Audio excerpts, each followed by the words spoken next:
नमस्कार दोस्तों, सामान्य अध्ययन को समर्पित द सर्वज्ञ क्लासेस में आपका स्वागत है। T20 सीरीज आप देख रहे हैं। सुपर टेट 2022 को ध्यान में रखते हुए 20 सर्वाधिक महत्वपूर्ण प्रश्नों की एक श्रृंखला आरंभ हुई है। इसी में आज का टॉपिक है भारत में ईस्ट इंडिया कंपनी के साम्राज्य का विस्तार।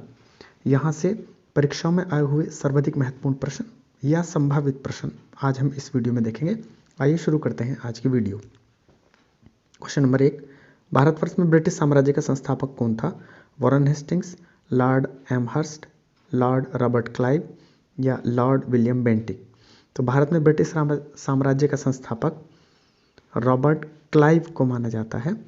रॉबर्ट क्लाइव ने ईस्ट इंडिया कंपनी को प्लासी के युद्ध में विजय दिलवाई और वहाँ से कंपनी के बारे में ये निश्चित हो गया कि अब कंपनी भारत में अपना स्थायी अधिकार जमाने में सक्षम है। तो इस कारण से रॉबर्ट क्लाइव को भारत में ब्रिटिश साम्राज्य का संस्थापक माना जाता है। विधवा पुनर्विवाह अधिनियम किसके शासनकाल में क्रियान्वित किया गया? विधवा पुनर्विवाह अधिनियम 26 जुलाई 1856 को आरंभ हुआ। नियम 15 के द्वारा विधवा विवाह को वैध मान लिया गया।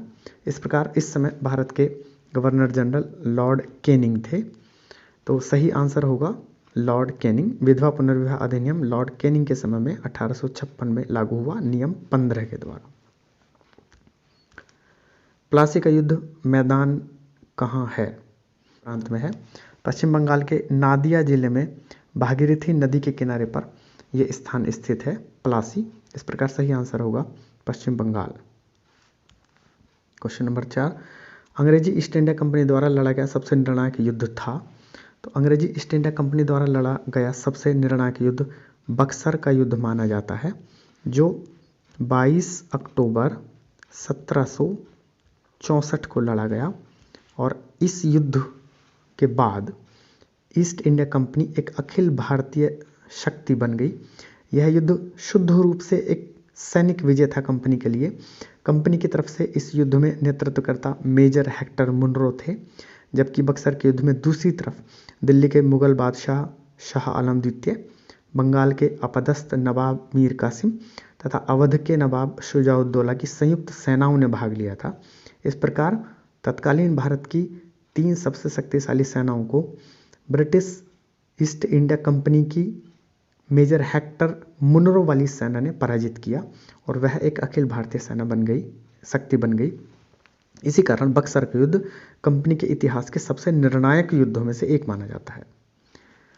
क्वेश्चन नंबर 5, वांडीवास का युद्ध 1760 में किस किस के बीच हुआ? तो वांडीवास का युद्ध एक बहुत ही निर्णायक युद्ध था और यह निर्णायक युद्ध हुआ ब्रिटिश और फ्रेंच ईस्ट इंडिया कंपनी के बीच, जहां ब्रिटिश कंपनी ने फ्रेंच ईस्ट इंडिया कंपनी को पराजित किया। ऐसा माना जाता है कि वांडीवास के युद्ध ने यह निश्चित कर दिया कि फ्रेंच ईस्ट इंडिया कंपनी अब भारत से चली जाएगी।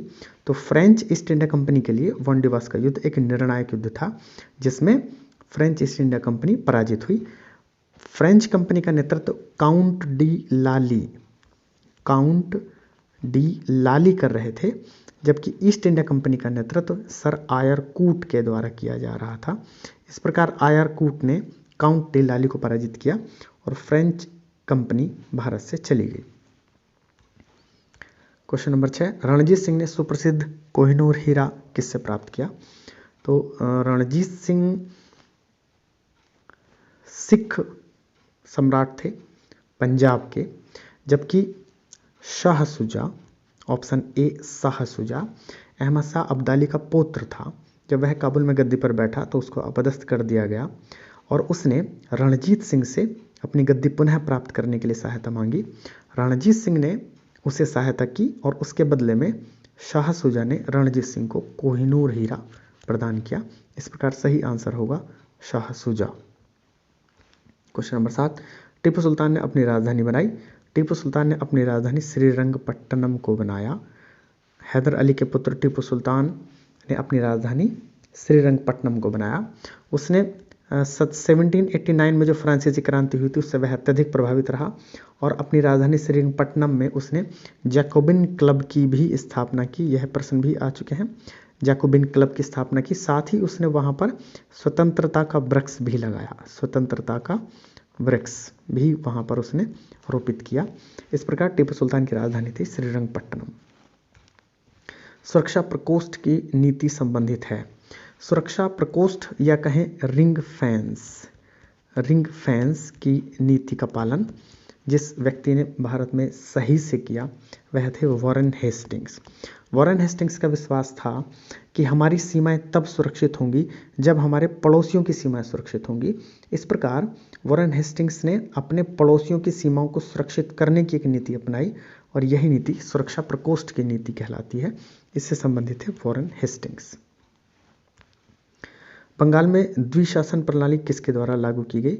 तो बंगाल में द्वैध शासन प्रणाली 1765 में रॉबर्ट क्लाइव के द्वारा आरंभ की गई। रॉबर्ट क्लाइव ने आरंभ की 1765 में। 1764 में जो बक्सर का युद्ध हुआ था, उस युद्ध के बाद रॉबर्ट क्लाइव ने इलाहाबाद की संधियां की और उन संधियों के फलस्वरूप उसने बंगाल में द्वैध शासन प्रणाली को लागू किया। 1765 की संधि के बाद मुगल सम्राट से बंगाल, बिहार और उड़ीसा की दीवानी मिली तथा बंगाल के नवाब से निजामत का अधिकार कंपनी को मिल गया। किंतु कंपनी उस समय इतनी मजबूत नहीं थी कि वह दोनों दायित्वों का निर्वाह कर सके, इसलिए कंपनी ने दीवानी अधिकार अपने पास रखा किंतु निजामत का अधिकार उसने बंगाल के शासक को ही वापस कर दिया। इस प्रकार शासन दो हिस्सों में बट गया, दीवानी का अधिकार कंपनी के पास और निजामत का अधिकार बंगाल के नवाब के पास रहा। इसी को द्वैध शासन कहा गया बंगाल में, जो बाद में समाप्त हुआ 1772 में वॉरेन हेस्टिंग्स के द्वारा। तो द्वैध शासन आरंभ किया रॉबर्ट क्लाइव ने, जबकि द्वैध शासन समाप्त किया गया वॉरेन हेस्टिंग्स के द्वारा 1772 में। किस गवर्नर पर महाभियोग का मुकदमा चला? तो वॉरेन हेस्टिंग्स जब भारत से वापस पहुंचे इंग्लैंड, तब हाउस ऑफ लॉर्ड्स में उनके ऊपर मुकदमा चलाया गया और इस मुकदमे का आधार निरंकुश और अन्यायपूर्ण व्यवहार था। यह मुकदमा लगभग 7 वर्षों तक चला, किंतु कंपनी ने सरकार ने उनके द्वारा की गई सेवाओं के बदले उनको दोष मुक्त करार दे दिया। इस प्रकार वॉरेन हेस्टिंग्स के ऊपर हाउस ऑफ लॉर्ड्स में महाभियोग का मुकदमा चलाया गया। नेक्स्ट क्वेश्चन की तरफ चलते हैं। किस गवर्नर नेक्स्ट क्वेश्चन, भारत का प्रथम गवर्नर जनरल कौन था?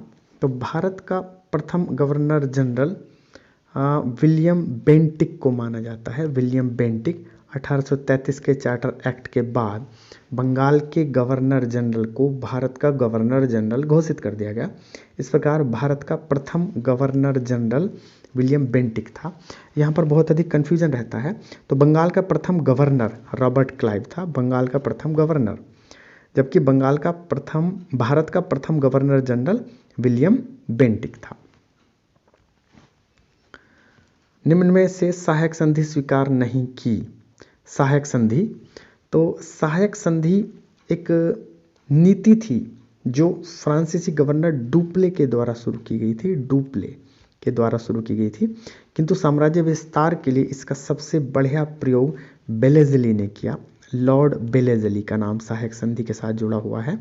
और सहायक संधि अलग अलग स्तर पर होती थी। एक सहायक संधि सामान्य रूप से इसलिए की जाती थी कि अपने पड़ोसी राज्यों के साथ सहायता के लिए एक सेना रखी जाती थी उसी राज्य के खर्च पर। अर्थात ये हुआ कि सेना के जितने भी दोष हैं वो पड़ोसी राज्यों पर सौंप दिए जाते थे और जितने भी लाभ हैं वो अपने पास रखे जाते थे। इस प्रकार लॉर्ड बेलेजली ने साम्राज्य विस्तार के लिए सहायक संधि का सबसे अच्छा प्रयोग किया। किंतु सहायक संधि ना स्वीकार करने वाले राज्य की जब बात आती है तो इंदौर के होलकर ने सहायक संधि को स्वीकार नहीं किया था। बेलेजली के द्वारा इसका प्रयोग किया गया और इंदौर के होलकर ने इसको स्वीकार नहीं किया। इसको याद रखेंगे। क्वेश्चन नंबर 13, ठगों के दमन में निम्न में से कौन संबद्ध था? तो लॉर्ड विलियम बेंटिक के समय में उन्होंने कैप्टन सिलीमैन को ठगों की समाप्ति के लिए नियुक्त किया। कर्नल सिलीमैन ने बड़े स्तर पर सैनिक अभियान किए, अनेक ठगों को दंडित किया, समाप्त किया और 1837 के आसपास तक जो संगठित ठगी थी उसका अंत हो गया। छुटकर ठग रह चुके थे, लेकिन जो संगठित ठगी प्रथा थी वो 1837 तक लगभग समाप्त हो गई थी। सती को गैर कानूनी किसने घोषित किया? तो सती प्रथा को विलियम बेंटिक के समय में दिसंबर 1829 में गैर कानूनी घोषित कर दिया गया और ये था नियम 17। तो 1829 में नियम 17 के द्वारा सती प्रथा को गैर कानूनी घोषित कर दिया गया और ये गैर कानूनी घोषित किया लॉर्ड विलियम बेंटिक ने। लॉर्ड डलहौजी द्वारा अवध का अंग्रेजी राज्य में विलय निम्न में से किस रीति से हुआ? तो लॉर्ड डलहौजी के द्वारा भारतीय राज्यों को हड़प करने की जो नीति चलाई गई, जिसको हड़प नीति या व्यापगत का सिद्धांत, डॉक्ट्राइन ऑफ लैप्स के नाम से जानते हैं, वो मूल रूप से अपहरण की नीति के रूप में जाना जाता है। लेकिन अवध का अधिग्रहण इस नीति से नहीं हुआ, अपितु अवध के अधिग्रहण के लिए कुशासन का सहारा लिया गया और अवध पर कुशासन का आरोप लगाकर अवध का अधिग्रहण कर लिया गया। आंसर सही होगा कुशासन के कारण। क्वेश्चन नंबर 16, लॉर्ड डलहौजी की विलय नीति का प्रथम शिकार निम्न में से कौन हुआ? तो लॉर्ड डलहौजी द्वारा जो विलय की नीति या व्यापगत की नीति अपनाई गई, उसमें विभिन्न राज्यों सतारा, जैतपुर, संभलपुर, बघाट, उदयपुर, झांसी, नागपुर, करौली जैसी रियासतों को उसका सामना करना पड़ा। तो उसमें से ऑप्शन दिया हुआ है झांसी। झांसी का अधिग्रहण हुआ 1853 में, सतारा का अधिग्रहण हुआ 1848 में, करौली का अधिग्रहण हुआ 1855 में और संबलपुर का अधिग्रहण हुआ 1849 में। इस प्रकार पूछा है कि सबसे शिकार निम्न में से कौन हुआ सबसे पहले? तो सबसे पहले सतारा 1848 में डलहौजी की व्यपगत नीति का शिकार हुआ सतारा। जेम्स एंड्रू रेमजे भारत में किस गवर्नर जनरल का वास्तविक नाम था? तो James Andrew Ramsay Lord Dalhousie का वास्तविक नाम था। लॉर्ड डलहौजी का वास्तविक नाम था, जो 1848 से 1856 तक भारत के गवर्नर रहे। अंग्रेजों द्वारा सिंध विजय संपन्न हुई। अंग्रेजों की जो सिंध विजय है वो 1843 में संपन्न हुई और उस समय भारत के गवर्नर जनरल लॉर्ड एलनबरो थे, जो 1842 से 1844 तक भारत के गवर्नर रहे। लॉर्ड एलनबरो के समय में चार्ल्स नेपियर ने इस कार्य को अंजाम दिया और चार्ल्स नेपियर ने सिंध का अधिग्रहण किया। ऐसा माना जाता है कि सिंध का अधिग्रहण अफगानी तूफान की पूंछ थी, ऐसा माना जाता है। अफगानिस्तान में बुरी तरह हारने के बाद लौटते हुए अंग्रेजी सेना ने सिंध का अधिग्रहण किया। आंसर सही होगा Lord Ellenborough. Question number 19, Sikkim का भारत में विलय किसने किया? तो सिक्किम का भारत में विलय 1850 में लॉर्ड डलहौजी के द्वारा किया गया। दो अंग्रेज अफसरों के साथ सिक्किम में हुए कुछ विवाद के बाद ब्रिटिश सेना ने ये निर्णय लिया कि वह सिक्किम पर अधिकार करेगी और 1850 में लॉर्ड डलहौजी के समय में सिक्किम पर अधिकार कर लिया गया। नेक्स्ट क्वेश्चन देखते हैं, अंतिम T20 सीरीज का। निम्नलिखित में से किसे स्वर्ग से उत्पन्न सेनानायक कहा जाता है? तो स्वर्ग से उत्पन्न सेनानायक रॉबर्ट क्लाइव को माना गया है। रॉबर्ट क्लाइव एक क्लर्क के रूप में कंपनी में भर्ती हुए थे। क्लर्क के रूप में आने के बाद उन्होंने अपनी प्रतिभा के बल पर बंगाल के प्रथम गवर्नर तक का सफ़र तय किया। उसके बाद 1764 में जब बक्सर का युद्ध हुआ और कंपनी के ऊपर अचानक से एक बड़ा उत्तरदायित्व आया, तब 1765 में पुनः उनको इंग्लैंड से बुलाया गया। भारत के मुगल बादशाह तथा बंगाल के नवाब और अवध के नवाब के साथ संधि करने के लिए उनको वापस बुलाया गया।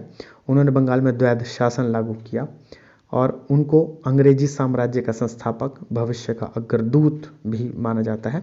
किंतु यहाँ से वापस जाने के बाद, इंग्लैंड वापस जाने के बाद भारत से, उनके ऊपर कंपनी ने कुछ मुकदमे चलाए और उन मुकदमों से आहत होकर रॉबर्ट क्लाइव ने आत्महत्या कर ली। इस प्रकार रॉबर्ट क्लाइव एक महान सेनानायक माने गए। प्लासी का युद्ध उन्हीं के नेतृत्व में जीता गया था। तो स्वर्ग से उत्पन्न सेनानायक उनको कहा जाता है, रॉबर्ट क्लाइव। आज की T20 सीरीज के यही 20 प्रश्न थे। आशा है आपके लिए बहुत उपयोगी होंगे। धन्यवाद।